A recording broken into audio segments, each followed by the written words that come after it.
Okay, so very good morning all. Students, today I am taking the revision of some topics. ठीक है? For the example, as you know that we have studied the idea of a supreme God. The idea of supreme God में हमने ये देखा था कि जो लोग थे सबसे पहले स्टार्टिंग में वो बुद्धा और जैनास की जो टीचिंग थी उसको एक्सेप्ट कर रहे थे एकदम स्टार्टिंग से। अगर devotional path to the divine को देखा जाए तो जो लोग थे वो स्टार्टिंग में क्या कर रहे थे, वो बुद्धा और जैना की टीचिंग को फॉलो कर रहे थे। धीरे धीरे लोगों में सुप्रीम गॉड का आइडिया आया और फिर वो दुर्गा, विष्णु और शिव, ये तीन देवताओं की वो पूजा करने लगे। ठीक है, और फिर उसके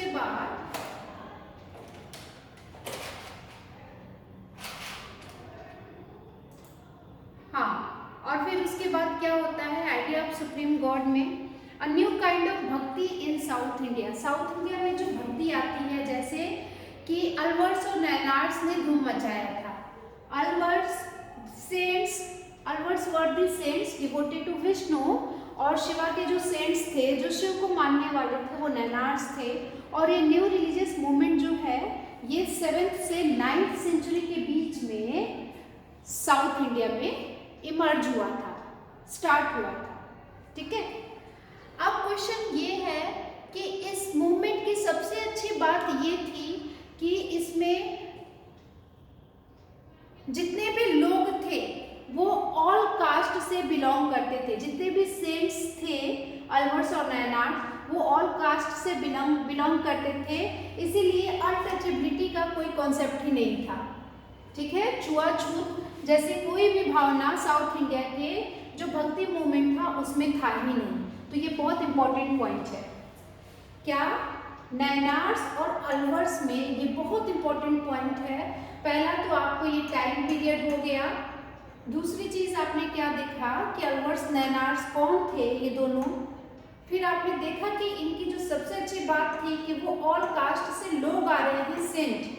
और वही आप दूसरी तरफ देखोगे कि जो नॉर्थ इंडिया में भक्ति मूवमेंट हो रहा है, भक्ति आ रही है नॉर्थ इंडिया में, वहाँ के मूवमेंट, वहाँ के जो सेंट्स थे, उनकी जो टीचिंग्स थी और वो किस तरह के बातों को लोगों, किस तरह के मैसेजेस को लोगों में फैला रहे थे, एक वो, और इधर आप साउथ इंडिया को देख रहे हो। अब फिर अलवर नैनार्स के बाद आप ये भी देखेंगे कि बहुत सारे जो है बड़े बड़े टेम्पल्स, चोला और पांड्यास का जो टाइम पीरियड था, वो लोग बड़े बड़े मंदिर बना रहे हैं। ठीक है, तो ये तो हुआ साउथ इंडिया के भक्ति के बारे में। फिलॉसफी एंड भक्ति का कॉन्सेप्ट आया, आप देखे थे ना, रामानुजा और शंकरा के बीच में। शंकरा की जो फिलॉसफी थी that is your Advaita philosophy, है ना, अद्वैत फिलॉसफी। अद्वैत मतलब क्या होता है, oneness of the individual soul and the supreme god. यानी कि इंडिविजुअल सोल का मतलब जो हम लोग हैं और सुप्रीम गॉड मतलब जो पावरफुल गॉड जिनको हम भगवान मानते हैं, इन दोनों के सोल का एक हो जाना, ये फिलॉसफी लाए थे अद्वैत फिलॉसफी के नाम से शंकराचार्य। ये कहाँ से थे, ये केरला से थे और ये 8th सेंचुरी की बात है।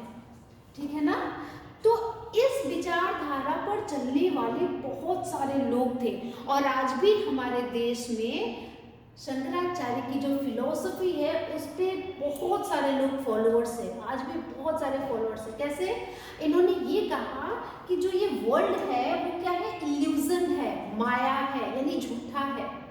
तो सच्चा क्या है, उन्होंने कहा कि adoption of the path of knowledge, अपने आप को नॉलेजेबल बनाओ और उसी रास्ते पे चल करके आगे बढ़ो, तब आपको सैल्वेशन मिलेगा। मतलब आप इस जो आना जाना लगा हुआ है ना पूरे वर्ल्ड में, लोग जन्म लेते हैं, हजारों जन्म होते हैं, कभी भी किसी को सैल्वेशन नहीं मिलता है, लिबरेशन नहीं मिलता है, मुक्ति नहीं मिलती है इस जन्म मरण के साइकिल से, है ना।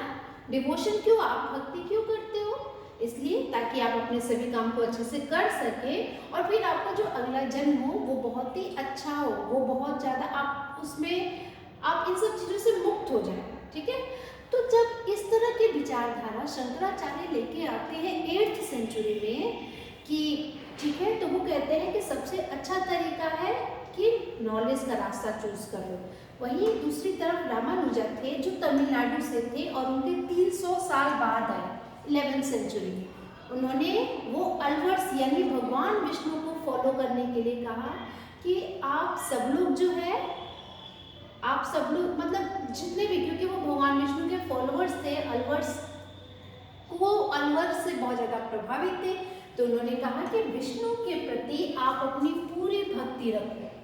अच्छा बेटा, अब एक क्वेश्चन है, डिवोशन का मतलब क्या होता है? विष्णु के प्रति भक्ति रखने का मतलब क्या हुआ?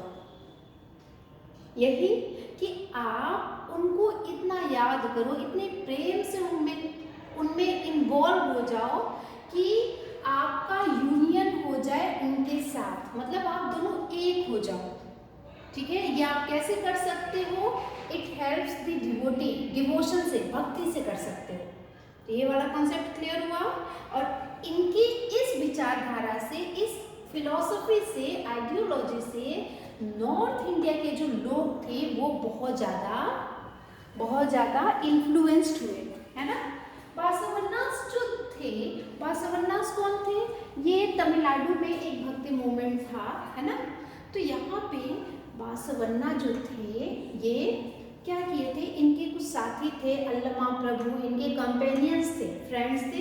इन दोनों ने मिलकर के, इनके साथ मिलकर के कर्नाटका में मिड 12th सेंचुरी में, मतलब उसी टाइम में और भी बहुत सारे मूवमेंट हो रहे हैं। और इन्होंने किस बात पे जोर दिया? Equality of all human being and against brahmanical ideas. Clear कि सब लोग इक्वल है, कोई हायर कास्ट लोअर कास्ट नहीं है। So against brahmanical ideas. Brahmanical ideas क्या था कि ब्राह्मण जो है वो कहाँ है? वो अपर में है और बाकी सब लोग जो है वो लोअर में है। तो बासवन्ना ने कहा कि नहीं, ऐसा नहीं है। और उसके अलावा वुमेन इक्वालिटी की भी बात की थी। क्लियर हुआ ना। अब देखो महाराष्ट्र के सेंट्स में आपने देखा था नामदेव, एकनाथ, तुकाराम, ज्ञानेश्वर, ये जितने भी लोग थे, सुखाबाई, है ना। तो ये लोग क्या कहते थे? ये लोग किस चीज़ को मानते थे? ये सारे लोग कहते थे कि ये जितने भी आप लोग रिचुअल्स करते हैं ना, अलग अलग पूजा पाठ, यज्ञ, बलि, ये सब क्या है? उन सबको छोड़ दो। ठीक है, ये कौन कहते थे? महाराष्ट्र के संत। तो किसको पकड़ो, क्या करोगे फिर? यहाँ तक कि उन्होंने ये रिजेक्ट कर दिया था कि रिनंसिएशन, क्यों मोक्ष के पीछे क्यों पड़े हो? क्यों आपको सैल्वेशन चाहिए? आपने देखा ना कि जो शंकराचार्य थे वो कह रहे थे कि नॉलेज का पाथ लो और इस दुनिया से मुक्त हो जाओ, लेकिन सेंट्स ऑफ महाराष्ट्र कहते हैं कि आपको रिनंसिएशन की क्या जरूरत है, बल्कि अच्छा है आप अपनी फैमिली के साथ रह रहे हो, आप अपनी लाइवलीहुड, अपनी अर्निंग को कमा रहे हो, अच्छे तरीके से ह्यूमैनिटी को सर्व करते हो, दूसरे लोग की सेवा कर रहे हो, ठीक है, जो बहुत ज़्यादा नीडी है। असली में तो यही डिवोशन है, ऐसा मानना था महाराष्ट्र के संतों का। अब आप लोग के मन में अलग अलग आइडियाज बन रहे होंगे कि आखिर डिवोशन था क्या। तो जितने भी संत थे, जो ये डिवोशनल अलग अलग पाथ था सबके लिए, उसकी अलग अलग डेफिनेशन थी। कोई कह रहा था, कुछ लोग जो थे वो ह्यूमैनिटी की बात कर रहे हैं, कुछ लोग सोशल डिफरेंस की बात कर रहे हैं, ठीक है, कुछ लोग अनवर्स भगवान विष्णु को फॉलो करने की बात कर रहे हैं, नैनार्स शिवा को फॉलो करने की बात कर रहे हैं। तो ये सब अलग अलग मूवमेंट चले आ रहे थे, ठीक है। अब फिर से क्वेश्चन है यहाँ पर